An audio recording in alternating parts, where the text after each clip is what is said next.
Hadirin dan hadirat yang dirahmati oleh Allah Subhanahu wa taala.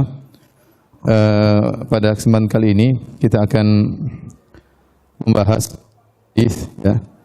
Suatu hadis yaitu wasiat dari Nabi sallallahu alaihi wasallam kepada Ibnu Abbas radhiyallahu anhuma yang berisi wasiat yang panjang. Di antaranya Nabi sallallahu alaihi wasallam bersabda, "Ihfazillaha yahfazka." Jagalah Allah, maka niscaya Allah akan menjagamu. Ini hadis yang masyhur, ya. Bahwasanya barang siapa yang menjaga Allah, maka Allah akan menjaganya sesuai dengan kaidah yang masyhur dalam Islam, yaitu al-jaza min jinsil amal. Bahwasanya balasan sesuai dengan perbuatan. Maka barang siapa yang menjaga Allah, dia akan dijaga oleh Allah Subhanahu wa taala. Apa maksud dari menjaga Allah? Ya, secara sederhana maksud dari menjaga Allah yaitu menjaga syariatnya, menjalankan perintahnya, menjauhi larangannya. Karena Allah tentunya kita tahu tidak perlu dijaga. Tidak perlu dijaga, tetapi ini adalah uslub dalam bahasa Arab, ya, bahwasanya ini maksud dengan menjaga Allah itu menjaga syariatnya, menjaga perintah-perintahnya, menjaga batasan-batasannya, jangan dilanggar. Barang siapa yang bertakwa kepada Allah Subhanahu wa taala, menjalankan seluruh perintahnya, menjauhi larangannya, maka dia akan dijaga oleh Allah Subhanahu wa taala. Sejauh mana dia menjaga Allah, sejauh mana dia menjalankan perintah Allah, menjauhi larangan Allah, maka sejauh itu pula Allah akan berikan penjagaan baginya. Sejauh itu pula Allah akan beri penjagaan baginya, ya. Sama seperti kita berkata bahwasanya kita harus menolong agama Allah. In tansurullaha yansurkum. Tolonglah Allah, maka Allah akan menolong kalian. Allah tidak perlu ditolong. Tapi Allah ingin muncul para pejuang-pejuang yang perjuangkan agama Allah Subhanahu wa taala. Ada mereka, ya, kalau mereka tidak mau, Allah akan gantikan dengan yang lainnya. Asalnya dinullahi mansur, asalnya agama Allah akan tertolong. Tapi Allah akan beri kemuliaan kepada hamba-hambanya yang ingin masuk dalam hal ini, menolong agama Allah Subhanahu wa taala. Sama seperti kita berkata bahwasanya dakwah butuh para dai-dai, para pejuang. Kalau seorang sudah dikecimpungkan dalam bidang dakwah, itu adalah kemuliaan baginya. Kalau dia tidak mau berkecimpung dalam dakwah, Allah akan carikan yang lain yang akan berkecimpung dalam bidang dakwah. Ya, jangan sampai dia merasa bahwasanya dia punya jasa terhadap Allah Subhanahu wa taala. Allah tidak butuh mereka, tapi Allah ingin muliakan mereka sehingga mereka bisa masuk dalam bidang dakwah untuk menjalankan dakwah kepada Allah Subhanahu wa taala. Sama, agama Allah pasti tertolong, tapi Allah ingin ada hamba-hambanya yang mulia yang menegakkan hal tersebut, yang memperjuangkan agama Allah Subhanahu wa taala. Demikian pula Allah tidak perlu dijaga, tetapi Allah ingin ada orang-orang mulia yang menjalankan perintah-perintah Allah dan menjauhi larangan Allah Subhanahu wa taala. Karena, ya, kata Allah Subhanahu wa taala, ya, "Wa may yashkur fa inna ma yashkuru li nafsihi." Barang siapa yang bersyukur, maka dia bersyukur pada dirinya sendiri. Dalam hadis kata Allah Subhanahu wa taala, "Ya ibadi law anna awwalakum wa akhirakum wa insakum wa jinnakum kanu ala atqa qalbi rajulin wahidin minkum ma zada fil mulki syai'a." Wahai hamba-hambaku, kalau seluruh kalian dari awal sampai akhir, manusia maupun jin, semuanya memiliki hati yang sangat mulia, seperti orang yang paling termulia. Taruhlah semua manusia hatinya seperti Nabi Muhammad sallallahu alaihi wasallam, tidak akan menambah kekuasaan Allah sedikit pun. Kalau kalian bersyukur untuk diri kalian sendiri.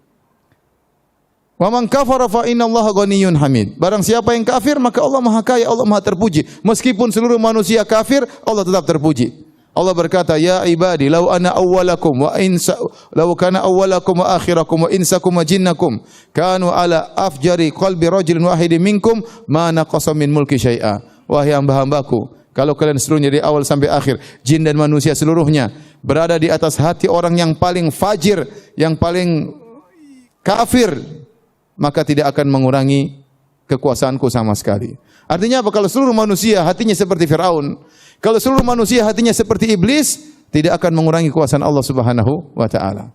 Maka seorang beribadah kepada Allah untuk dirinya sendiri, dan seorang kafir kepada Allah Subhanahu wa taala tidak akan mengurangi kekuasaan Allah. Kata Allah Subhanahu wa taala, "Wa may yashkur fa inna ma yashkuru li nafsihi." Barang siapa yang bersyukur, beribadah, maka dia bersyukur kepada dirinya sendiri. Wa man kafara, barang siapa yang kafir, fa innallaha ghaniyyun karim. Allah, barang siapa yang kafir, Allah tetap maha kaya, Allah tetap maha mulia. Jadi ini harus kita pasangkan dalam diri kita bahwasanya tatkala kita menjaga syariat Allah, itu sebenarnya menjaga diri kita sendiri. Sebenarnya menjaga diri kita sendiri. Sejauh mana kita punya perhatian menjaga syariat Allah, perjuangkan syariat Allah Subhanahu wa taala, menjalankan perintah Allah, menjauhi larangan Allah, sungguhnya sejauh itu pula Allah akan berikan penjagaan kepada diri kita. Sebenarnya kita melakukan untuk diri kita sendiri. Karenanya Nabi SAW buat satu kaidah, ihfadillaha yahfadka. Barang siapa yang menjaga Allah, Allah akan menjaganya. Adapun bagaimana cara menjaga Allah nanti akan kita jelaskan di akhir pengajian. Namun pada kesempatan kali ini saya akan menyampaikan suatu kisah, ya, bagaimana Allah menjaga hamba-hambanya karena mereka menjaga Allah. Bahkan yang dijaga bukan cuma sang hamba, bahkan keturunannya juga dijaga oleh Allah Subhanahu wa taala. Kisah tentang pernikahan antara Ummu Sulaim, ibunya Anas bin Malik, dengan Abu Talhah radhiyallahu taala anhu, ya. Ummu Sulaim ini adalah seorang wanita salehah yang telah dijamin masuk surga oleh Nabi sallallahu alaihi wasallam. Dalam Sahih Al-Bukhari dari Jabir bin Abdullah radhiyallahu anhuma, qala Nabi sallallahu alaihi wasallam, Nabi sallallahu alaihi wasallam berkata, Ra'aituni dakhaltul jannah, aku melihatku dalam kondisi masuk dalam surga. Fa idza ana bir Rumaisa imraati Abi Talhah. Tiba-tiba aku melihat Rumaisa di sana, istrinya Abu Talhah. Namanya adalah, ya, disebut oleh Nabi dengan Rumaisa dan dia dikenal dengan Ummu Sulaim. Tiba-tiba aku melihat Rumaisa, istrinya Abu Talhah. Subhanallah. Apa yang buat dia gerangan masuk surga? Nanti akan kita jelaskan. Wa sami'tu khashafatan faqultu man hadha. Kemudian aku mendengar ada suara langka atau suara sesuatu. Aku bertanya, siapa itu? Faqala hadza Bilal. Itu adalah Bilal. Wa ra'aitu qasran bi fina'ihi jariyah. Aku melihat suatu istana, kemudian di pelatarannya ada seorang gadis. Faqultu liman hadza? Maka aku bertanya, ini istana dan gadis ini milik siapa? Faqala li Umar. Maka dikatakan ini adalah milik Umar bin Khattab radhiyallahu taala anhu. Fa aradtu an adkhulahu fa anzuru ilaihi. Aku pun ingin masuk dalam istana tersebut untuk melihat isinya. Fa dzakartu ghairataka, maka aku pun ingat engkau pencemburu wahai Umar, sehingga aku tidak jadi masuk. Faqala Umar, bi abi wa ummi ya Rasulullah, a'alaika aghar. Ya Rasulullah, apakah aku cemburu kepada engkau ya Rasulullah? Kata Umar, ya harusnya kau masuk saja, enggak apa-apa. Tetapi Nabi cerita bahwasanya tatkala dia masuk surga dan dia lihat dirinya dalam surga, dia bertemu dengan siapa? Ar-Rumaisa, yaitu Ummu Sulaim, istrinya Abu Talhah. Siapakah istri soleha ini kemudian menikah dengan seorang lelaki yang sangat soleh, Abu Talhah? Anas bin Malik radhiyallahu taala anhu bercerita, Anas bin Malik, qala Malik Abu Anas limraati Ummu Sulaim. Ayahnya Anas, dan dia seorang musyrik, namanya Malik, karena namanya Anas bin Malik. Dia berkata kepada istrinya Ummu Sulaim, yaitu ibunya Anas bin Malik, inna hadzal rajul yuharrimul khamra. Ini Muhammad ini mengharam-haramkan khamar, melarang-melarang khamar. Maka dia tidak setuju dengan dakwahnya Nabi Muhammad sallallahu alaihi wasallam.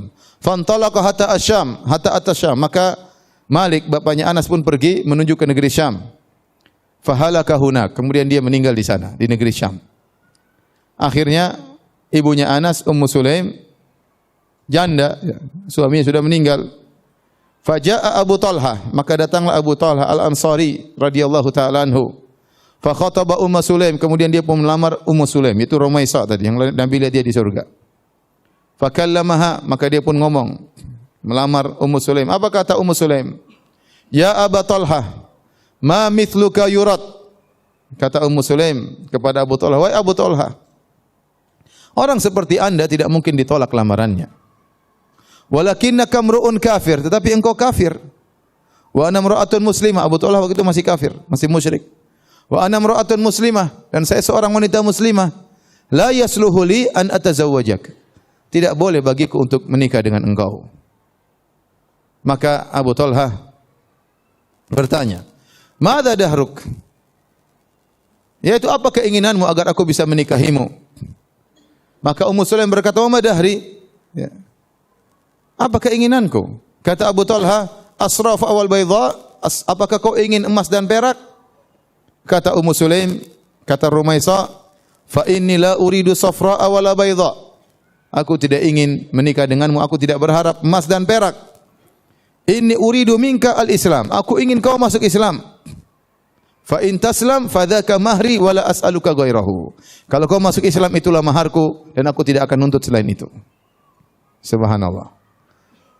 Abu Talha langsung masuk Islam. Menikah dengan siapa? Ummu Sulaim, wanita solehah. Hanya menginginkan suaminya masuk apa? Islam. Dia bilang saya tidak butuh dengan emas dan perak.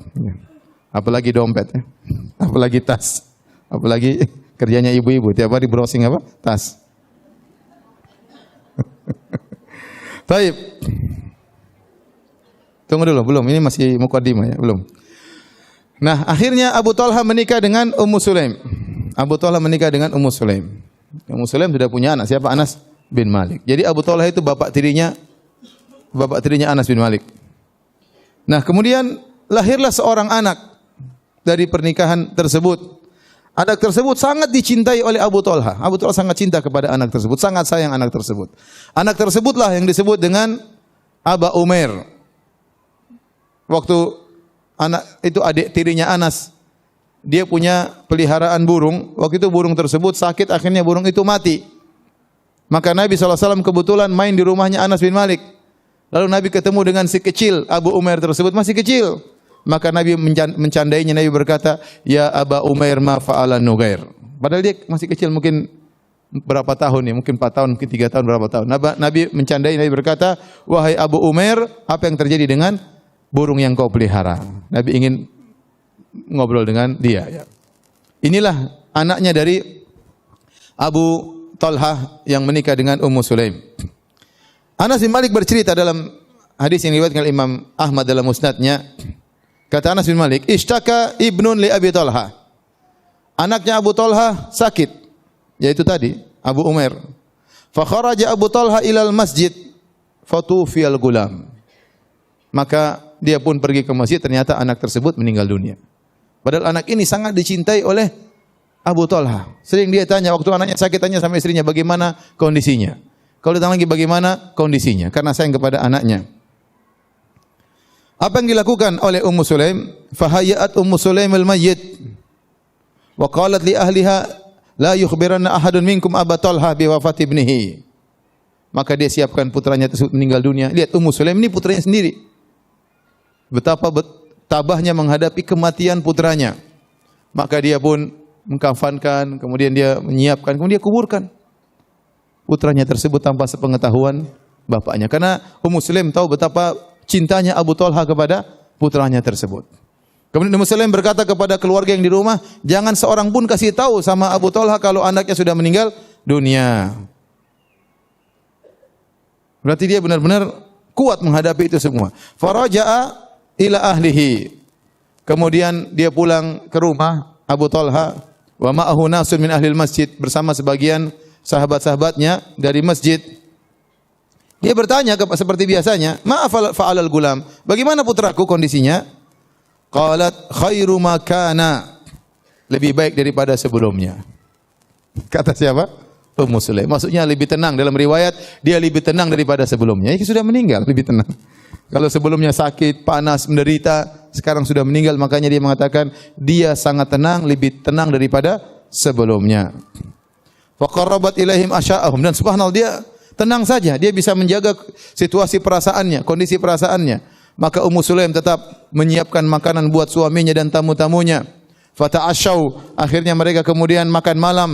Wa kharajal qaum, akhirnya teman-temannya Abu Talha keluar setelah makan malam. wa qamatil mar'atu ila ma taqumu ilaihil mar'ah falamma kana akhirul lail. Kemudian Ummu Sulaim pun berhias, menyiapkan dirinya sebagaimana seorang istri. Kemudian dia mendekati suaminya. Malam itu akhirnya Abu Talha menggauli siapa? Ummu Sulaim. Menggauli Ummu Sulaim. Tatkala di penghujung malam, suaminya sudah tenang, sudah menggauli dia. Kemudian dia pun berkata kepada suaminya, "Ya Abu Talha, alam tara ila ali fulanin ista'aru ariyatan fatamatta'u biha falamma tulibat ka'annahum karihu dhalik qala ma ansafu." Kata Ummu Sulaim kepada suaminya, "Wahai Abu Talha, bagaimana menurut engkau wahai suamiku tentang suatu keluarga yang meminjam pinjaman pada orang lain. Kemudian mereka pun memanfaatkan pinjaman tersebut. Suatu hari pemilik barang tersebut minta dikembalikan pinjamannya. Lantas keluarga tersebut jengkel waktu diminta kembali barang oleh pemiliknya. Bagaimana menurut kamu?" Kata suaminya, "Ma ansafu." Kalau gitu mereka tidak benar caranya begitu. Sudah dikasih pinjaman, sudah ditolong, sudah bersenang-senang dengan menggunakan pinjaman tersebut, waktu diminta dikembalikan harusnya mereka ridha. Kenapa mereka tidak senang? Qalat. Ini mukaddimah dari Ummu Sulaim. Maka Ummu Sulaim berkata, "Fa inna ibnaka kana ariyatan minallahi tabaraka wa ta'ala." Sungguhnya putramu adalah titipan dari Allah Subhanahu wa ta'ala. Wa inna Allaha qabadahu. Sungguhnya Allah telah mencabut nyawanya, mengambil kembali titipannya. Fartaja'a fastarja'a wa hamidallah. Abu Talha begitu sedih, apa yang dia ucapkan? Inna lillahi wa inna ilaihi raji'un. Alhamdulillahi ala kulli hal. Tengah malam ini, setelah berhubungan, baru dia sampaikan. Maksudnya apa? Dia ingin suaminya tenang, senang dulu, baru disampaikan kabar ini. Subhanallah. Jadi ini dua suami istri yang luar biasa. Ya, istrinya juga tidak kalah luar biasa. Bayangkan putranya meninggal dan dia bisa tabah dan tidak kelihatan itu semua. Dan dia bisa mengajak suaminya untuk bergaul. Dan suaminya tatkala diberitahu pun dalam kondisi tenang dengan berkata, "Inna lillahi wa inna ilaihi raji'un. Alhamdulillah ala kulli hal." Kita adalah milik Allah dan semuanya akan kembali kepada Allah dan segala puji bagi Allah dalam segala kondisi. Falam asbaha goda ala Rasulillah sallallahu alaihi wasallam. Tatkala pagi hari dia pun kabarkan kepada Nabi sallallahu alaihi wasallam apa yang terjadi. Maka Nabi berkata, "A'rastumul lailah? Apakah tadi malam kalian berhubungan?" Nabi tanya, "Apakah semalam kalian berhubungan?" Kata Abu Talha, "Iya ya Rasulullah." Maka Rasulullah SAW berdoa, "Barakallahu lakuma fi lailatikuma." Semoga Allah berkahi malam tadi kalian berhubungan. Dan benar, akhirnya Ummu Sulaim hamil gara-gara hubungan tersebut. Fahamilat bi Abdullah. Lahir dia hamil seorang anak. Dan Ummu Sulaim ya dalam kondisi hamil beberapa kali ikut serta safar bersama Nabi. Nabi tahu bahwasanya Ummu Sulaim dalam kondisi hamil ya. Ya kalau kamu melahirkan kabarkan kepadaku ya. Kemudian akhirnya Ummu Sulaim melahirkan di malam hari. Fawaladat hulailan. Dia pun melahirkan putranya di malam hari. Wa karihat an tuhannikahu hatta yuhannikahu Rasulullah sallallahu alaihi wasallam. Maka dia tidak ingin mentahnik. Kebiasaan orang Arab kalau anak baru lahir, maka dia pun mengunyah korma terus dimasukkan ke dalam mulut sang bayi. Tetapi Ummu Sulaim ingin mencari keberkahan dari Rasulullah sallallahu alaihi wasallam. Maka dia tidak mau memasukkan korma dalam mulut anaknya. Anaknya nangis disabar-sabarin. Dia bilang, "Wa karihtu an tuhannikahu hatta yuhannikahu Rasulullah." Aku tidak ingin kasih makan dia tahnik korma sampai Nabi yang pertama kali mentahliknya. Akhirnya tatkala besok pagi, fahamalathu ghudwatan wa ma'iyya tamaratul ajwah. Aku pun segera bawa putraku tersebut, ya, ini putra yang ya, buah dari kesabaran suami istri yang didoakan oleh Nabi sallallahu alaihi wasallam. Maka aku pun bawa kepada Nabi sallallahu alaihi wasallam yaitu dengan beberapa butir korma ajwa. Waktu itu Nabi sallallahu alaihi wasallam sedang sibuk, sedang memberi tanda kepada onta-ontanya ya. Faqultu ya Rasulullah. Maka kata Anas bin Malik, ya, Anas berkata, Anas yang bawa adiknya, Anas berkata, ya Rasulullah, inna Umma Sulaim waladati Lailah, fakarihat an tuhannikahu hatta yuhannika Rasulullah sallallahu alaihi wasallam. Maka jadi yang bawa putra Abdullah adalah Anas bin Malik, ya, bawa adik tirinya. Maka kata Anas bin Malik, wahai Rasulullah, Ummu Sulaim ibuku tadi malam melahirkan dan dia tidak mau mentahnik putranya sampai Anda yang mentahnik terlebih dahulu. Kata Rasulullah SAW, ama akasyai, ada sesuatu yang kau bawa? Aku berkata, tamratu ajwa, aku bawa buah korma ajwa. Maka fa akhadha ba'dahunna famadhaghahunna, Nabi mengambil sebagian korma tersebut, lalu Nabi mengunyah-ngunyahnya. Tsumma jama Abu Zaqahu, kemudian Nabi kumpulkan liurnya, fa'aujarahu iyyahu, kemudian Nabi pun masukkan ke dalam mulutnya anaknya Ummu Sulaim, faja'ala yatalammadhu, maka sang anak mengisap-ngisap jari Nabi sallallahu alaihi wasallam makan dari korma tersebut. Nabi berkata, hibbul ansar tamr, sungguhnya kaum Ansor suka dengan apa? Korma. Ini anak sejak kecil sudah suka apa? Korma. Qultu ya Rasulullah sammi, kata Anas bin Malik, ya Rasulullah berilah nama anak ini. Kata Nabi sallallahu alaihi wasallam, huwa Abdullah. Dia adalah siapa? Abdullah. Abdullah ini akhirnya menjadi anak yang soleh. Kemudian dia meninggal dalam jihad fisabilillah. Dan dia punya anak 10, anak laki-laki, semuanya ahli baca Quran. Semuanya ahli baca Quran. 5 di antaranya adalah ahlul hadis. Orang-orang terkenal menyampaikan hadis-hadis Nabi sallallahu alaihi wasallam. Di antaranya Ishaq, Ismail, Yaqub, Abdullah dan Amr. Ini 5 bersaudara, semuanya ahli hadis. Dan yang paling top di antara 5 anak-anaknya ahli hadis adalah Ishaq. Ishaq bin Abdullah bin Abi Talha. Ishaq bin Abdullah bin Abi Talha. Ishaq inilah gurunya Al-Imam Malik rahimahullahu taala. Bayangkan Allah Subhanahu wa taala menjaga, ya, Abu Talha, menjaga putranya, bahkan menjaga apa? Cucunya. Inilah di antara makna ihfazillah yahfazka. Kalau engkau menjaga Allah, Allah akan menjagamu, bukan cuma menjagamu, bahkan menjaga keturunanmu. Menjaga keturunanmu. Kita sekarang hidup di zaman yang banyak fitnah. Kita khawatir anak-anak kita rusak. Kita melihat bagaimana para pemuda, pergaulan mereka, bagaimana tontonan mereka, bagaimana pembicaraan mereka. Pergaulan laki-laki dengan wanita, betapa banyak perzinahan. Sekarang bukan cuma perzinahan, bahkan homoseksual tersebar di mana-mana. Kalau kita tidak menjaga anak kita, kalau Allah tidak menjaga anak kita, susah kita untuk menjaga mereka. Oleh karena kita butuh bantuan, ya. Kita butuh penjagaan Allah agar anak kita bisa terjaga. Di antaranya kita mendoakan anak-anak kita.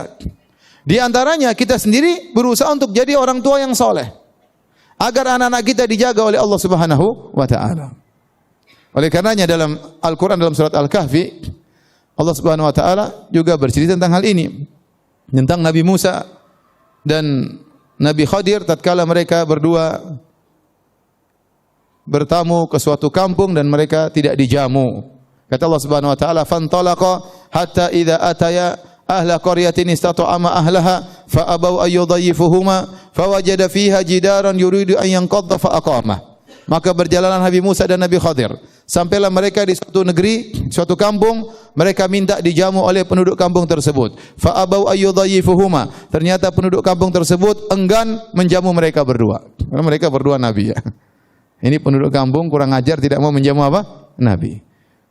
Tatkala mereka hendak keluar dari kampung tersebut, fawajada fiha jidaran yuridu an yanqadha fa aqama. Tiba-tiba mereka mendapati suatu tembok mau jatuh, mau roboh, fa aqama, maka Nabi Khadir pun meluruskan tembok tersebut. Musa bertanya, "Kenapa Anda meluruskan tembok tersebut? Padahal mereka berbuat buruk kepada kita, kenapa Anda balas keburukan mereka dengan kebaikan?" Maka Nabi Khadir bercerita, "Wa ammal jidaru fa kana li gulamaini yatimaini fil madinati wa kana tahtahu kanzul lahumā wa kana abuhuma salihah fa arada rabbuka ay yablugha ashuddahuma wa yastakhrija kanzahuma rahmatan min rabbik." Kata Nabi Khadir, adapun tembok yang tadinya mau rubuh saya luruskan. Sungguhnya tembok tersebut milik 2 anak yatim yang tinggal di kota tersebut. Di bawah tembok tersebut ada harta mereka. Kalau tembok tersebut miring, harta mereka akan kelihatan, akan dirampas oleh orang. Maka Allah menyuruh Nabi Khadir untuk memperbaiki tembok tersebut agar harta mereka tersembunyi. Fa arada rabbuka ayyablugha ashuddahuma. Sampai dua anak yatim ini menjadi dua anak yang dewasa. Kemudian mereka berdua akan mengambil harta mereka. Sebabnya kenapa? Kata Nabi Khadir, wa kana abuhuma salihah. Karena orang tua mereka ini saleh. Kata sebagian ulama seperti Ibnu Abbas radhiyallahu anhuma, beliau berkata, hufidha li salahi abihima. Sungguhnya dua anak yatim ini dijaga oleh Allah karena kesolehan ayah mereka berdua. Dan tidak disebutkan dua anak ini soleh, tidak. Yang disebutkan solehnya bapaknya atau anaknya? Bapaknya yang disebutkan, bukan kedua anaknya. Oleh karena Syekhul Islam Taimiyah juga menyebutkan, ya, bahwasanya kata beliau rahimahullahu taala, ya, fantafa'a bi salahi abihima wa laysa min sa'yihima. Kedua anak ini mendapatkan manfaat dari kesolehan orang tua dua anak ini, bukan karena usaha mereka berdua. Bahkan dalam sebagian riwayat, kata sebagian salaf, ya, bahwasanya ayah yang dimaksud dalam Al-Quran ini adalah kakek mereka yang ketujuh. Kakek mereka yang ketujuh. Kana bainahuma wa bainal ab as-salih sab'atu aba. Jadi ini anak bin sampai bin yang ketujuh. Dijaga 7 turunan oleh siapa? Allah Subhanahu wa taala. Ini luar biasa berarti bapaknya. Solehnya luar biasa. Sampai dijaga oleh Allah sampai 7 turunan. Sampai Allah ngirim Nabi Khadir untuk memperbaiki tembok tersebut gara-gara kesolehan bapak mereka. Karenanya hadirin hadirat yang rahmati Allah Subhanahu wa taala, kesolehan kita sangat berpengaruh dengan nasib anak-anak kita. Kalau kita ingin anak-anak kita dijaga oleh Allah, berusahalah kita menjadi orang tua yang baik, orang yang tua yang soleh. Bagaimana kita ingin anak-anak kita soleh, sementara kita hobinya nonton sinetron, nonton India, sama nonton Korea, repot. Ya, saya nggak tahu sekarang lagi rame film Korea, ya. Dulu zaman saya masih kecil nggak ada film Korea. Sekarang sedikit anak-anak muda nonton film Korea, ya. Nah, bagaimana kita mau anak-anak kita soleh sementara kita sendiri tidak solehah? Sementara kita sendiri jarang ke masjid yang bapak-bapak. Sementara kita sendiri masih suka bermaksiat. Bagaimana Allah menjaga anak-anak kita?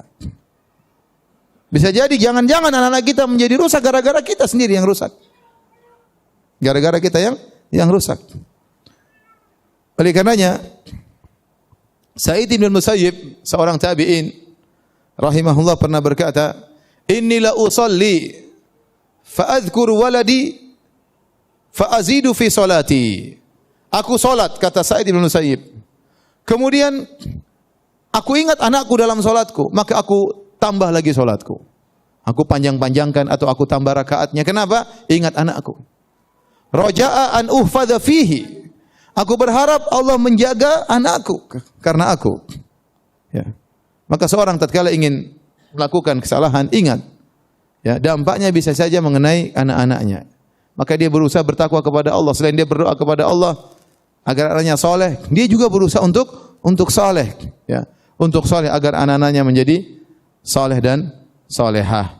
Hadirin dan hadirat yang hati Allah Subhanahu wa taala, inilah di antara buah dari menjaga Allah Subhanahu wa taala, maka menjaga orang yang menjaga Allah Subhanahu wa taala.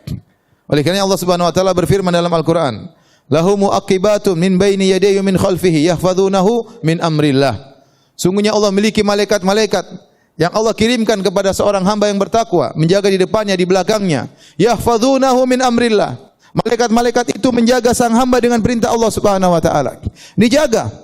Kalau ingin melakukan keburukan dipalingkan. Kalau ingin terjerumus dalam kecelakaan dijauhkan, ya. Allah mengirim malaikat-malaikat untuk menjaga orang-orang yang beriman. Ada penjaga, dan itu sering, ya. Allah palingkan kita dari kerusakan, dari kehancuran, bukan karena tiba-tiba, bukan karena kebetulan, tapi ada yang atur. Ya, Allah Subhanahu wa taala ingin menjauhkan kita dari keburukan tersebut, ya. Ya. Dan itu bukan hal yang kebetulan, tapi memang sudah diatur oleh Allah Subhanahu wa taala. Tiba-tiba kita disuruh belok ke sini, tiba-tiba kita suruh jalan yang lain, ya. Sampai kata sebagian ulama, terkadang Allah menjaga kita dari hal-hal yang kita semangati, kita inginkan. Ada seorang sudah semangat untuk meraih harta, dia sudah masuk dalam perdagangan, kemudian ternyata dia tidak berhasil. Dia menyangka dia tidak berhasil, saya kalah sama kawan-kawan saya lebih jago berdagang. Tapi ternyata itu Allah palingkan dia. Dia rajin sholat, rajin beribadah. Tapi Allah palingkan dia, dia kalah dalam perdagangan tersebut. Karena Allah tahu kalau dia berdagang, kalau dia kaya, dia akan lupa kepada Allah Subhanahu wa taala. Kalau dia punya uang banyak, dia akan lalai dari beribadah kepada Allah Subhanahu wa taala. Dia menyangka bahwasanya dia tidak berhasil karena kehebatan teman-temannya. Tidak, sebenarnya dia hebat.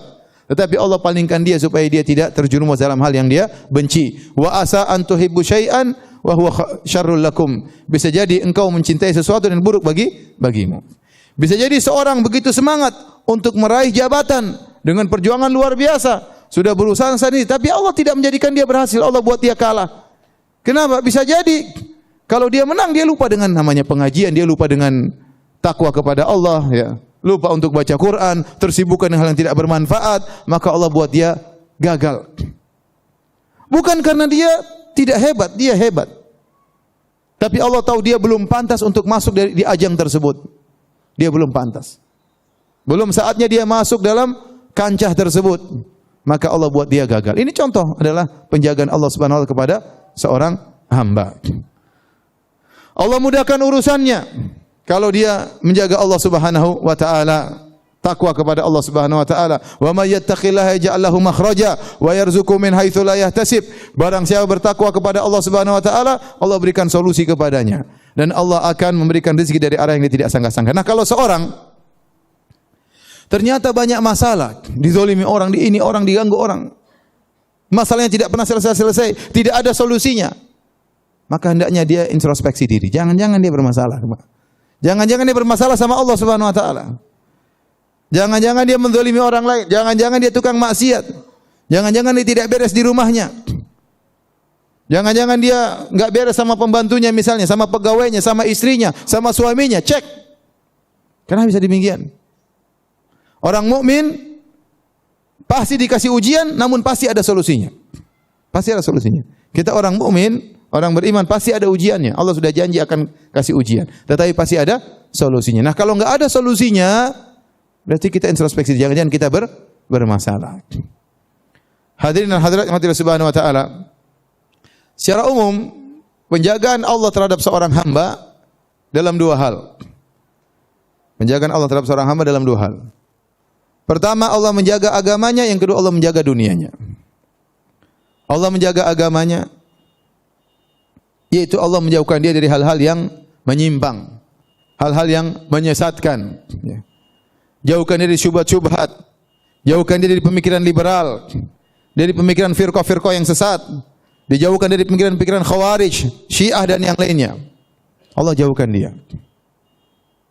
Mungkin otaknya tidak begitu cerdas, tapi begitu dia baca syubhat-syubhat tidak masuk, dia tidak bisa terima, tidak logis bagi dia. Ada sebagian orang cerdas, tatkala baca syubhat-syubhatnya liberal, bahkan ateis malah terjebak. Malah terjebak, Allah tidak jaga dia. Sementara ada orang yang mungkin tidak begitu cerdas, tapi dengan logikanya yang sederhana, dia bisa bantai itu semua. Sementara ada orang yang pintar, namun karena Allah tidak jaga dia, begitu dia membaca syubhat-syubhat, langsung terbawa dalam pemikiran tersebut. Jadi dia punya pemikiran-pemikiran yang menyimpang. Apalagi di zaman sekarang ini, pemikiran yang menyimpang tersebar di mana-mana. Orang kalau masuk dunia maya, dia akan mengetahui segala model pemikiran. Nah, kalau Allah tidak jaga dia, anak kita misalnya tidak dijaga, maka dia pingin tahu dia baca, akhirnya terjebak. Beberapa waktu lalu ada yang datang kepada seorang tua suami istri, "Ya Ustaz, anak saya sejak tahun ini memproklamirkan bahwasanya dia tidak mau puasa lagi." Subhanallah. Kenapa? Dia ragu adanya Tuhan. Gara-gara baca. Baca ini, baca anu, baca ini, baca ini, kejebak. Tidak dijaga oleh Allah Subhanahu wa taala. Nah, kalau orang bertakwa kepada Allah, Setiap hari berdoa, ihdinas siratal mustaqim, ya Allah tunjukkanlah aku jalan yang lurus. Dan dia tulus dalam ibadahnya, maka Allah akan menjaga dia. Oleh karenanya dalam hadis qudsi kata Allah Subhanahu wa taala, "Wala yazalu 'abdi yataqarrabu ilayya bin nawafil hatta uhibbah." Senantiasa seorang hamba mendekatkan dirinya kepadaku dengan perkara-perkara yang sunnah sampai aku mencintainya. Seorang berusaha, bukan cuma yang wajib-wajib saja, yang sunnah-sunnah dia kerjakan. Ibu-ibu alhamdulillah salatnya waktu tidak ditinggalkan. Jangan lupa salat rawatib, qabliyah dan ba'diyah. Ibu-ibu insyaallah salat puasa bulan Ramadan tidak meninggalkan. Jangan lupa puasa sunnah kalau ada kesempatan puasa sunnah Senin Kemis atau 3 hari dalam sebulan, ya. Sisihkan waktu untuk berpuasa di jalan Allah Subhanahu wa taala. Ibu-ibu yang wajib-wajib sudah dikerjakan, jangan lupa baca Quran, berusaha mendekatkan diri kepada Allah dengan perkara-perkara yang sunnah. Jangan lupa zikir pagi petang. Kata Allah Subhanahu wa taala, "Wala yazalu 'abdi yataqarrabu ilayya bin nawafil." Senantiasa hamba-Ku mendekatkan dirinya kepadaku dengan perkara-perkara yang sunnah hatta uhibbah, sampai aku pun cinta kepadanya. Jadi kalau Anda ingin dicintai oleh Allah, itu caranya. Saya tidak melarang browsing tas ya, tidak melarang. Cuma jangan waktuku banyak ya. Buka ini lihat lagi browsing. Kurang jelas begini. Padahal duit enggak ada juga. Jadi saya tidak melarang, daripada lihat yang macam-macam mending lihat tas ya. Tetapi jangan sampai waktunya habis. Jangan terlalu banyak grup sehingga banyak ketawa ketiwi yang kurang bermanfaat. Ketawa ketiwi itu bagus, tapi dia seperti garam, kalau kebanyakan enggak enak. Benar. Ketawa ketiwi baik, canda itu baik. Kebanyakan jadi enggak enak, jadi hambar akhirnya. Kita kalau sama kawan ketawa terus jadi enggak enak. Sekali ketawa indah. Terus-terusan ya, kayak orang gila ketawa terus. Jadi waktu kita banyak terbuang terutama di zaman sekarang ini. Ibu-ibu zaman dulu tidak seperti ibu-ibu zaman now. Kalau zaman dahulu ujian kurang, ya, cobaan kurang, sekarang hal-hal yang menggoda terlalu banyak. Oleh karenanya, bagaimana kita ingin dicintai oleh Allah sementara kita malas untuk menjalankan ibadah kepada Allah. Allah tadi berkata, "Wala yazalu 'abdi yataqarrabu ilayya bin nawafil hatta uhibbah." Senantiasa hamba-Ku mendekatkan dirinya kepadaku dengan perkara-perkara yang sunnah sampai aku mencintainya. Kemudian kata Allah, "Fa idza ahbabtuhu." Kalau aku sudah mencintainya, kuntu sam'ahu alladhi yasma'u bihi wa basarahu alladhi yubsiru bihi. Aku akan jadi pendengarannya, aku akan menjadi penglihatannya, aku akan menjadi tangannya, aku akan menjadi kakinya, kata Allah Subhanahu wa taala. Apa maksudnya? Yaitu aku akan bimbing dia. Aku akan bimbing pendengarannya, tidak dibiarkan mendengarkan hal yang haram. Tahu-tahu dia enggak suka dengar gibah, enggak tahu-tahu kenapa, tahu-tahu dia enggak suka. Dulunya dia suka nonton acara gibah. Dulunya dia selalu ada acara gibah paling depan di televisi. Sekarang tiba-tiba dia enggak suka dengan itu semua. Kenapa? Allah rubah hatinya. Allah rubah hatinya. Kalau ada orang datang kepada dia bicara gibah, kata dia enggak. Saya enggak suka. Bicara yang lain aja, saya enggak suka seperti ini. Tiba-tiba dia enggak suka. Kenapa? Allah jaga pendengarannya. Allah jaga penglihatan, lihat hal yang haram dia berpaling, dia enggak suka. Dia enggak suka lihat yang haram. Allah buat dia tidak suka melihat itu semuanya. Tadinya suka jalan-jalan ke sana sini ngabisin duit. Kerjaannya ke mall terus. Tahu-tahu saya enggak suka ke mall. Kenapa? Sekarang online aja. Sama aja kalau begitu. Tapi maksudnya dia hal-hal yang tidak bermanfaat sudah malas. Jadinya suka jalan-jalan ngabisin waktu, ngabisin duit. Sekarang mulai berhenti. Kenapa? Allah rubah hatinya. Kenapa? Sementara ini dia selalu dekatkan dirinya kepada Allah. Allah kalau sudah cinta kepada seorang hamba, Allah akan jaga dia. Allah akan jaga dia. Jaga penglihatannya, jaga pendengarannya, jaga lisannya, jaga langkahnya. Dijaga oleh Allah Subhanahu wa taala. Ini di antara bentuk penjagaan Allah kalau seorang menjaga Allah. Ihfazillah yahfazka. Jagalah Allah maka Allah akan menjagamu. Di antaranya adalah Allah akan bimbing dia dalam masalah agama. Jadilah dia kalau umrah semangat, kalau solat jadi semangat, kalau solat jadi khusyuk, ikut pengajian semangat, baca Quran semangat. Ya, kenapa? Allah jaga dia. Dan ini yang sangat penjagaan yang sangat kita perlukan. Kita lihat betapa banyak orang sekarang di zaman ini. Dahulunya kita lihat mereka alim, sekarang di penghujungnya malah hancur. Malah membela pemikiran liberal. Allah tidak jaga dia. Kalau Anda ingin meninggal dalam kondisi husnul khatimah, dengan pemikiran yang benar, tidak menyimpang, tidak tersesat, maka berusaha jaga Allah Subhanahu wa taala. Sehingga tatkala meninggal dalam kondisi di atas akidah yang benar. Benar ini saya berkata, ibu rahmati Allah subhanahu. Saya lihat beberapa orang yang dahulunya baik, yang dahulunya membela sunnah Nabi SAW, di akhir berubah. Semoga dikembalikan Allah. Tapi kalau tidak meninggal dalam kondisi menyimpang, itu semua karena masa lalunya. Tidak mungkin Allah berikan seperti itu di ujungnya. Tapi ada masa lalunya yang bermasalah. Ada masa lalunya yang bermasalah. Wali'adzubillah. Maka seorang menjaga Allah agar dia dijaga agamanya. Ini yang pertama. Ternyata kalau orang menjaga Allah bukan cuma dijaga agamanya saja, dijaga juga dunianya. Dan ternyata bukan cuma dia saja yang dijaga, keluarganya dijaga, istrinya dijaga, anak-anaknya dijaga, oleh hartanya dijaga oleh Allah Subhanahu wa taala. Jika dia menjaga Allah Subhanahu wa taala. Saya pernah sampaikan kisah, ada seorang ya punya anak banyak ya. Dia tidak begitu perhatian sama anaknya karena kesibukannya, tetapi anak-anaknya jadi soleh semua. Anak-anaknya soleh semua. Waktu ditanya, ya fulan, bisa anak banyak, soleh semua. Kata dia, saya yakin, waktu saya mau berhubungan sama istri saya baca doa. Doa mau berapa? Berhubungan. Ya. Dan dalam hadis disebutkan, barang siapa mengucapkan doa itu, maka dia tidak akan diberi kemudaratan oleh syaitan.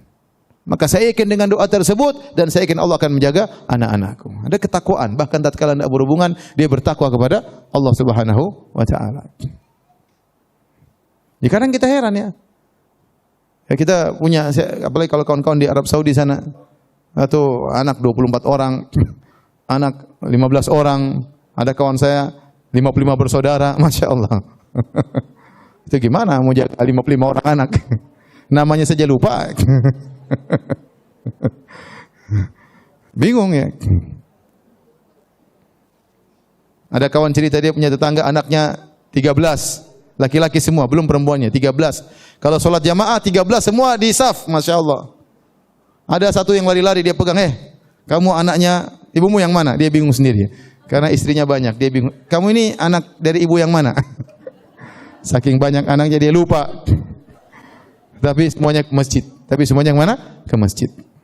Siapa yang bisa jaga mereka? Allah Subhanahu wa taala. Kalau kita enggak mampu jaga mereka, gimana mau jaga anak kita, dia di sekolah ketemu dengan kawan-kawan kita enggak tahu ketemu kawannya siapa?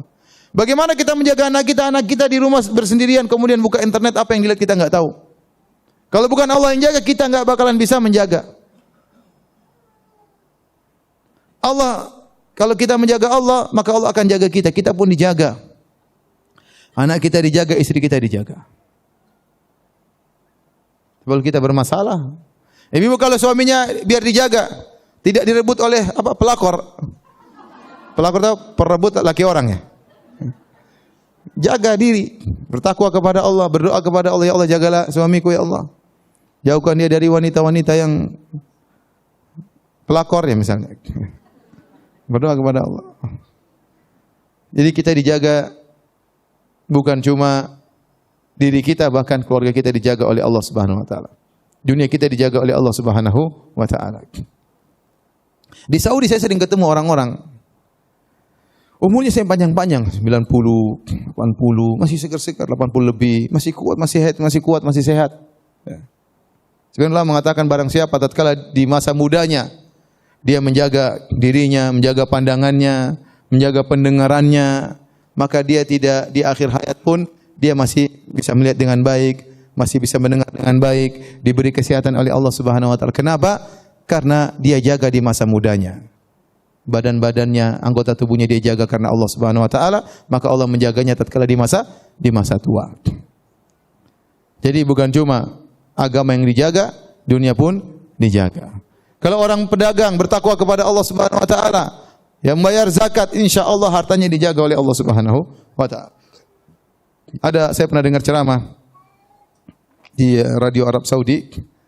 Waktu itu sempat terjadi bencana sehingga banyak onta-onta yang mati, banyak kambing-kambing yang mati. Pemerintah membuka bantuan. Orang-orang yang onta-ontanya mati datang lapor kepada pemerintah. Sehingga diberi ganti. Seorang bercerita, waktu ada orang datang dilapor sekian ontanya mati tiba-tiba. Maka dia lapor ke hakim, laporan tersebut, dipanggil, hakim tersebut bertanya kepada dia, jangan-jangan kau enggak bayar zakat? Maka terdiamlah orang tersebut. Terdiamlah orang apa? Tersebut. Kalau dia bayarkan, dia bilang, saya bayar Pak Hakim. Tapi dia diam. Dia tidak bisa jawab.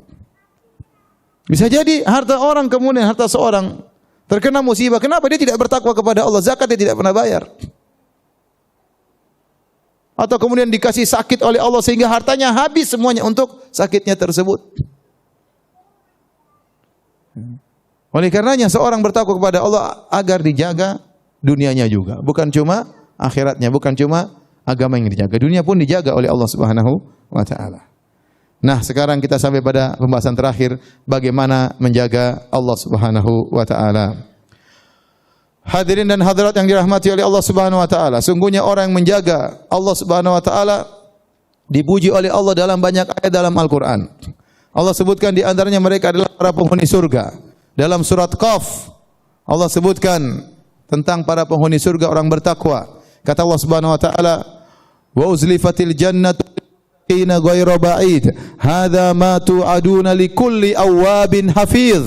Man khasyiyar rahmana bil ghaibi wa jaa'a biqalbin munib. Udkhuluha bisalamin, dzalika yaumul khulud. Lahum ma yasha'una fiha wa ladaina mazid." Kata Allah Subhanahu wa taala, pada hari kiamat kelak, uzlifatil jannatu lil muttaqin. Surga didekatkan kepada orang-orang yang bertakwa. Mereka dimuliakan, surganya digiring oleh Allah kepada mereka sehingga mereka melihat keindahan semakin dekat kepada mereka. Untuk masuk. Dikatakan kepada mereka, hadza ma tu'adun. Inilah yang dijanjikan kepada orang-orang yang bertakwa. Siapa orang bertakwa tersebut? Likulli awwabin hafiz. Orang yang senantiasa awwab, senantiasa kembali kepada Allah, selalu ingat kepada Allah, dalam kondisi senang ingat kepada Allah, dalam kondisi susah ingat kepada Allah, tatkala bermaksiat segera kembali kepada Allah, namanya awwab. Senantiasa kembali kepada Allah, senang dia bersyukur kepada Allah. Lagi maksiat dia beristighfar kepada Allah, lagi sedih dia mengatakan inna ilaihi raji'un, ingat selalu kepada Allah. Kemudian likulli awwabin hafiz, yang selalu menjaga. Di antara ciri orang bertakwa di jamin surga adalah orang yang senantiasa menjaga. Kata para ulama, yaitu menjaga perintah Allah, menjaga dirinya, menjaga hak-hak Allah, dan menjaga batasan-batasan Allah. Jangan dia langgar, jangan dia terjang, jangan dia bermaksiat kepada Allah Subhanahu wa taala. Ini demikian juga tatkala Allah sebutkan tentang orang-orang berjihad di jalan Allah Subhanahu wa taala, yang Allah janjikan bagi mereka surga. Allah sebutkan sifat-sifat mereka, di antaranya at-taibunal abidunal hamidun as-saihun ar-raqiun as-sajidun al-amiruna bil ma'ruf wan nahuna 'anil munkar wal hafizuna li hududillah. Ciri-ciri penghuni surga. Allah sebutin orang senantiasa bertobat, ya. Kemudian senantiasa muji Allah Subhanahu wa taala, dan seterusnya sampai Allah mengatakan wal hafizuna li hududillah, yaitu orang-orang yang menjaga batasan-batasan Allah Subhanahu wa taala. Mereka ciri-ciri penghuni surga. Taib. Di antara ayat-ayat yang mengkhususkan amalan-amalan tertentu untuk dijaga, ada amalan-amalan tertentu yang hendaknya dijaga, seperti Allah menyuruh kita untuk menjaga salat. Kata Allah dalam surat Al-Baqarah ayat 238, kata Allah, hafizu ala salawati was salatil wusta wa qumu lillahi qanitin. Kata Allah, jagalah salat dan jagalah salat asar. Allah suruh jaga salat. Ibu-ibu jaga salat, jangan sampai malas-malasan. Jaga salat itu maksudnya kita jaga, kerjakan pada waktunya. Kita kerjakan salat dalam kondisi semangat, bukan dalam rangka melepaskan beban. Kita latih diri kita sampai kita menikmati salat tersebut. Bagaimana caranya? Kita kebanyakan, saya tidak mengatakan antum, saya katakan kita. Kebanyakan kita salat dalam kondisi merasa beban. Padahal Nabi SAW waktu salat, Nabi berkata kepada Bilal, ya Bilal arihna bis salat. Ya Bilal, jadikanlah kami beristirahat dengan salat. Salat itu ada istirahat bagi Nabi. Bukan ya Bilal, istirahatkan kami dari salat. Beban untuk kita tinggalkan, tidak. Tapi Nabi justru beristirahat dalam apa? Salat. Wa ju'ilat qurratu aini fis salat. Kata Nabi, dijadikan kebahagiaanku dalam salat. Seorang kalau ingin seperti ini, dia latih salat malam sampai dia merasa kelezatan dalam salat malam. Bagaimana caranya? Dia berusaha. Memang pertama berat, malas-malasan, lawan rasa kantuk. Bagaimana bangun jam 3:30 atau bangun jam 3, kemudian salat, bangun jam 4 misalnya. Ngantuk, lawan ngantuk ya. Tapi lama-lama dia akan merasakan apa? Kelezatan. Jadi benar dia merasakan salat itu qurratu ain, kebahagiaan. Kalau dia enggak salat dia enggak tenang. Begitu dia salat dia merasa bahagia. Dia bahagia dalam sujudnya, dia bahagia dalam rukuknya. Kalau dia sudah bisa begitu, ini orang yang dapat kenikmatan luar biasa. Bukan beban. Ya. Nah ibu-ibu, ya, jangan jadikan salat itu beban. Kalau ibu masih merasa salat itu beban, berarti ibu belum sampai pada derajat yang diinginkan. Maka berusahalah menjaga salat. Jadikan salat adalah kebahagiaan. Kata Allah wassalatil wusta, dan juga jagalah salat asar. Salat asar jangan sampai kelewatan ya. Terutama orang yang kerja ya, pulang kantor sudah jam sekarang 4:30, nanggung salat asar kadang-kadang kebablasan ya. Ngantuk, tidur, akhirnya lupa salat asar. Salat asar dikerjakan di waktu yang terlambat misalnya. Kemudian di antara hal yang diperintahkan dalam Al-Quran untuk dijaga, kata Allah, wahfadhu aimanakum, jagalah sumpah-sumpah kalian. Kita jangan sering bersumpah, tapi kalau kita sudah bersumpah, catat sumpah tersebut. Jangan sampai kita langgar sumpah tersebut. Allah menyuruh jaga sumpah tersebut, wahfadhu aimanakum.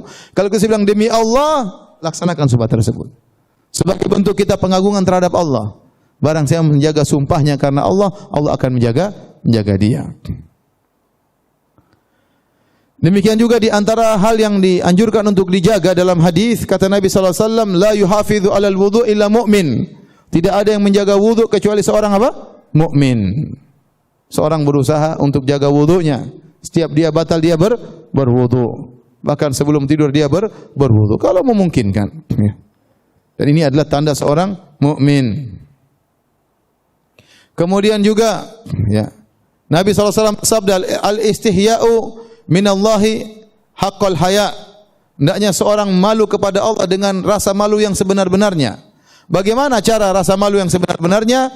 Kata Nabi SAW, antahfadzar ra'sa wa ma wa'a.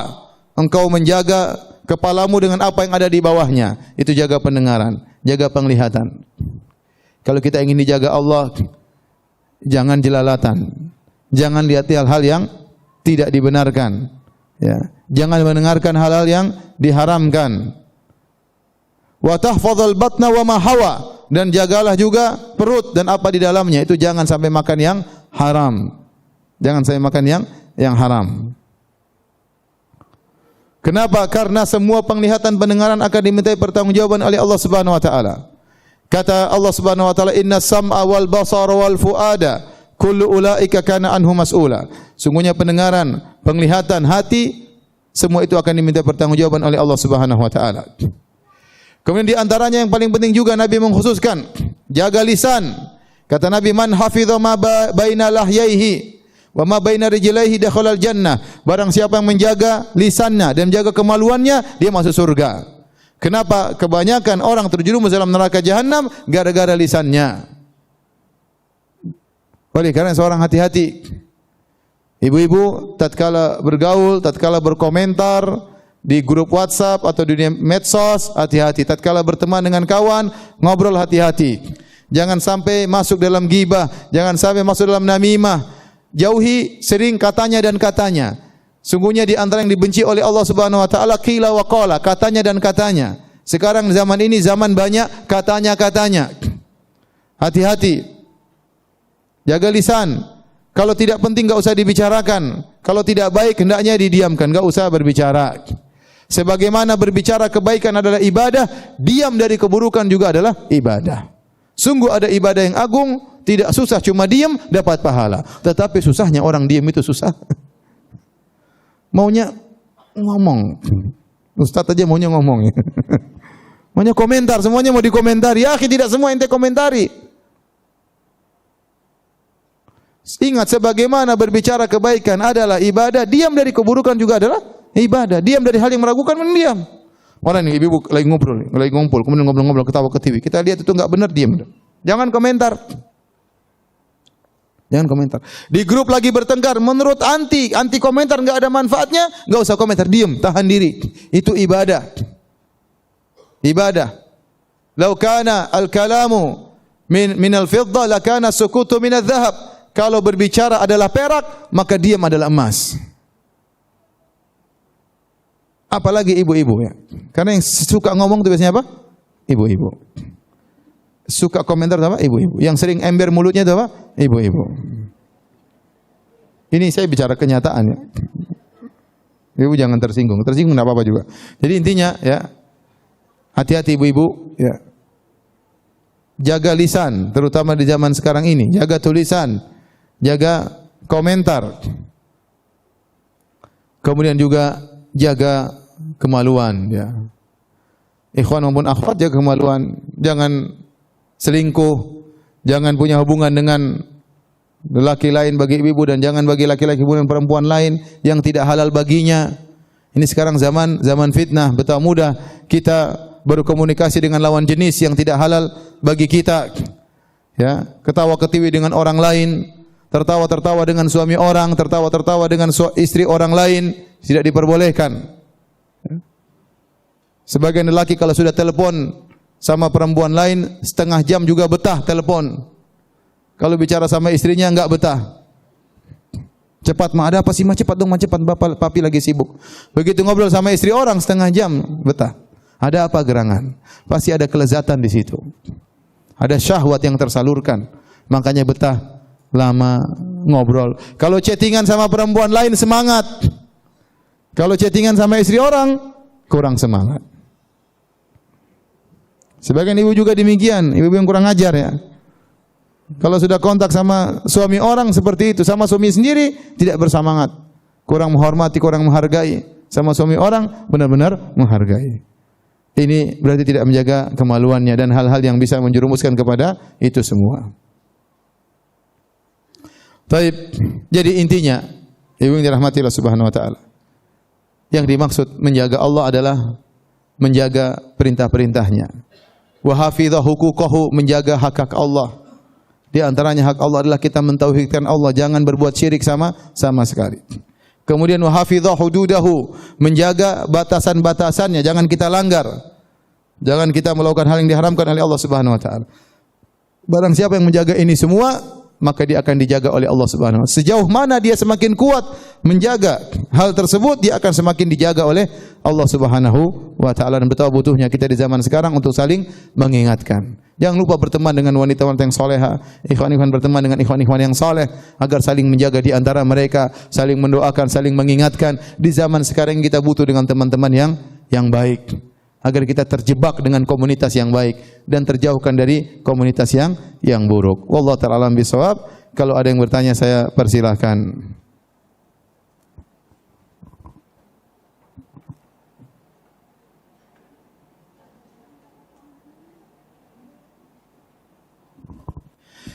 Ibu-ibu yang sudah hafal juz amma coba angkat tangan.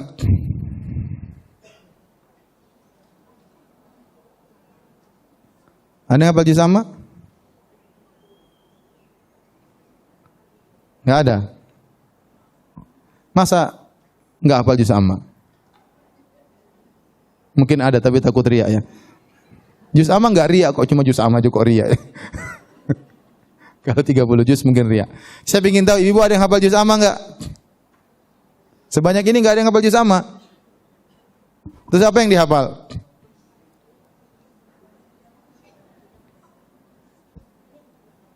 Saya nasihatkan kepada ibu-ibu isi waktu. Di antara isi waktu yang benar buat kita bermanfaat adalah menghafal Al-Quran. Bikin kelompok grup-grup hafal Quran. Tidak ada kata terlambat. Ya. Umur 50, umur 60 masih bisa hafal juz amma. Ya. Kalau hafal Qul huwallahu ahad, Qul a'udzu birabbil nas, insyaallah semuanya sudah hafal. Ya, 3 kul, tambah lagi Qul ya ayyuhal kafirun, 4 kul ya. Ya. Tetapi amma yatasaalun dan lainnya juga dihafalin. Kalau sudah punya hafalan surat-surat tersebut, nanti banyak faedahnya, semangat salat malam. Kalau lagi nyetir bisa sambil murojaah. Banyak manfaatnya, akan merubah kehidupan seorang. Tapi kalau tidak ada yang dihafal memang kurang semangat salat malam, ya.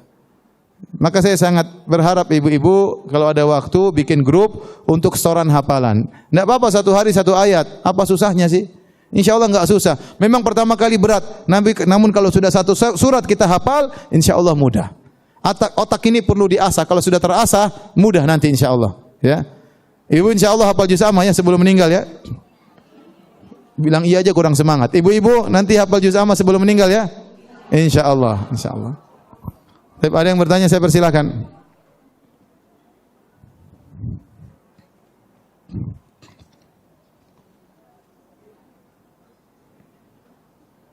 Bagaimana kita menjaga keluarga supaya kita selalu dijaga oleh Allah Subhanahu wa taala dalam kehidupan sehari-hari? Sebenarnya kan yang kita hanya bisa lakukan yang bisa kita lakukan. Fattaqullaha mastata'tum, bertakwalah semampu kita.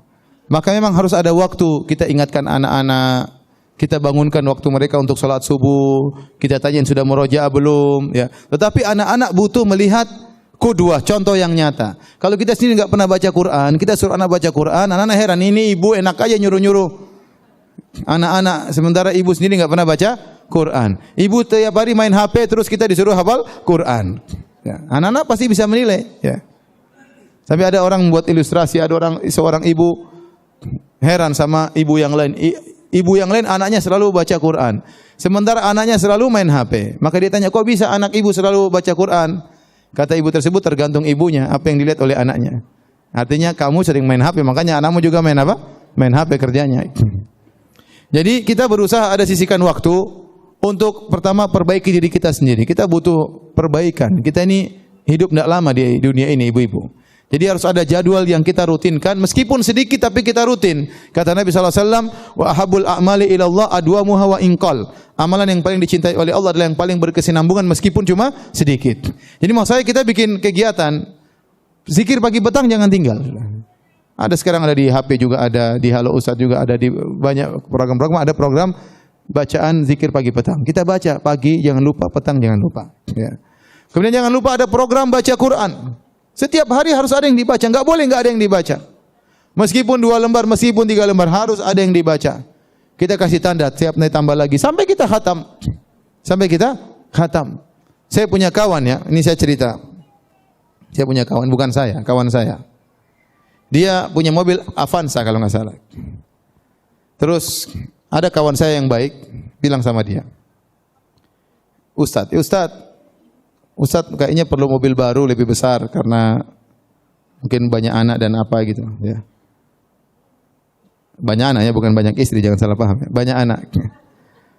Kemudian ini ada kebetulan mobil ada Fortuner buat Ustaz aja. Mau dikasih sama kawan saya itu. Kawan yang kaya. Maka kata kawan saya Ustaz tersebut, kata dia, jangan Pak. Ini mobil Avanza, saya sudah khatam Al-Quran 100 lebih di sini. 100 lebih saya sudah khatam Quran di mobil ini sambil saya naik mobil. Saya ingin dia jadi saksi bagi saya pada hari kiamat. Dia ingin jadi saksi pada hari kiamat. Bayangkan. Waktunya berkah, ya. Sampai 100 kali khatam di mana? Di mobil. Ibu di rumah sudah berapa kali khatam Quran di rumah? Berapa khatam episode sinetron di rumah? Semuanya akan dicatat dan akan minta pertanggungjawaban. Ini pengaruh masa depan kita di akhirat.